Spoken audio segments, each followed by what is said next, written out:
तो मेरे साथ कुछ गलत भी हुआ है, तो ऐसे ऐसे मुड़ी चलाई बोल नहीं सकती थी, लेकिन रिकवर बहुत तेजी से कर रही थी, तो हो जाता कि घंटा 2 घंटा में रिकवर। डॉक्टर बोलते हुए देखा ना ऐसे ऐसे तुरंत हटा दिया परिजन को, बोला कि जल्दी निकलिए आप लोग, तबीयत खराब है। तुरंत 1 घंटा के बाद लड़की का और तबीयत खराब हो गया, नहीं मिलने दिया जाए परिजन से, ना कुछ किया जाए। मैं बच्चे की सौगंध और भगवान की सौगंध कहता हूँ, भरोसा है। इतना रत्ती भी उस बच्ची के साथ हुआ होगा तो भगवानों नहीं रोक पाएगा जस्टिस के लिए। आप बेफिक्र रहिए। जहानाबाद प्रेमा फैसी में दिखता नहीं है कि बलात्कार हुए, ये कौन सा प्रेमा फैसी है?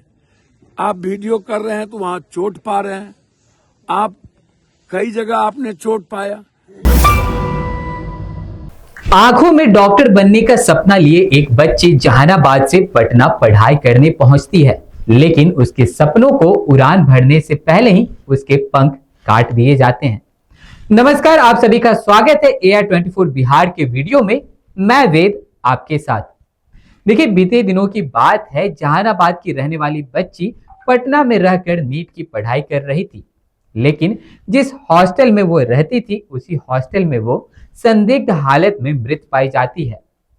हालांकि परिजनों के द्वारा हॉस्टल मालिक पर दुष्कर्म का आरोप लगाया जा रहा है और हॉस्पिटल संचालक की भी लापरवाही और मिलीभगत का भी आरोप लगाया जा रहा है।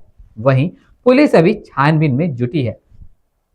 अगर आपके आसपास किसी भी तरह की कोई घटना हो रही हो या आपके पास कोई किसी भी तरह की जानकारी हो, हमसे जरूर साझा करें।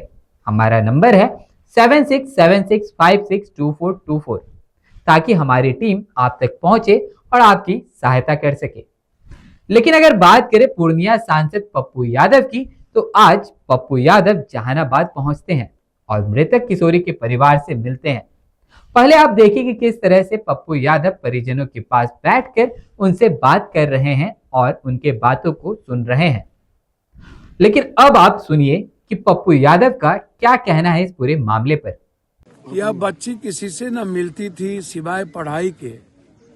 500 450 पौने 500 नेट्स में लाना, और जिस तरीके से प्रभात हॉस्टल, वो जो हॉस्टल है जिसका हॉस्पिटल, और फिर हॉस्टल अंशु अग्रवाल, शंभू का जो पहले छोटे से भाड़ा में रहता था, आज 22-23 हॉस्टल हो गए। सो कौन सा जादू हो गया कि 22-23 हॉस्टल हो गया? एसपी साहब ने जिस तरीके से बात कही, तो हम एसपी साहब से पूछना चाहेंगे कि कार्तिक जी, पहले आप ये बताइए कि प्रिस्क्रिप्शन किसने लिखा और ये टैबलेट बच्ची जा करके कैसे खुद ले आई, और किस दवाई दुकान ने बिना डॉक्टर के 90 टैबलेट दे दिया? आप न तो उसको गिरफ्तार किए, न टाइमिंग आपने देखा कि वहां बच्ची गई कि नहीं गई, टैबलेट ला के किसने दिया। दूसरी बात, बच्ची यदि सर्च कर रही थी तो आपने कब सर्च की, आपने वो टाइमिंग भी नहीं बताया। तीसरी चीज कि बच्ची किस परिस्थिति में सर्च कर रही थी, क्या परिवार से प्रेशर था, क्या परिवार से वो दुखी थी या बाहर से दुखी थी? कोई कारण तो होगा ना बच्ची के सर्च करने का, तो आपने तो परिस्थिति बताई ही नहीं कि क्या कारण है। क्या बच्ची किसी से बात करती थी? क्या बच्ची को आपके पास कॉल डिटेल है, आपके पास टाइमिंग है, आपके पास सीसीटीवी फुटेज है? तो आपने पूरी फोरेंसिक बात नहीं की, आपने पूरी टाइमिंग नहीं देखा, आप सीधा कह दिए सर्च करता था। तीसरी चीज, बच्ची कब गई घर से, स्टेशन से कब गया, सारी चीज सामने में है। अस्पताल में बच्ची सिर हिला रही है और उसके बाद परिजन को निकाल के मिलने नहीं दिया गया और बच्ची चली गई कोमा में, फिर मैदानता में नहीं मिलने दिया गया।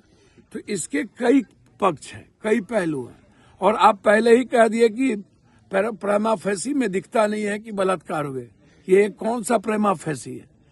आप वीडियो कर रहे हैं तो वहां चोट पा रहे हैं, आप कई जगह आपने चोट पाया, बच्ची सूजन थी, और उसके बाद आपका आधार क्या था?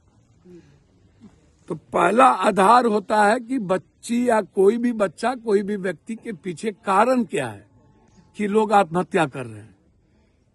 क्या घर से वो कमजोर थी, या उसको पैसा नहीं मिल रहा था, या किसी को भी, तो कुछ तो लिखती, कुछ तो बात होता, माँ से बात होता, या भाई से बात होता, या घर में चचेरी बहन से बातचीत होती, कुछ भी नहीं। इसका मतलब है अंशु अग्रवाल जैसे नरभक्षी, श्रवण अग्रवाल जैसा और नीलम अग्रवाल जैसा नरभक्षी पूरे पटना में गिद्ध दृष्टि है। तो आपने सुना, पप्पू यादव कह रहे हैं कि इस पूरे मामले को वो सदन में भी उठाएंगे और पीड़ित परिवार को न्याय भी दिलवाएंगे। तो चलिए, इस खबर में बस इतना ही। बने रहे हमारे चैनल के साथ। मैं एक बार फिर से हमारा नंबर रिपीट कर देता हूं, 7676562424। धन्यवाद।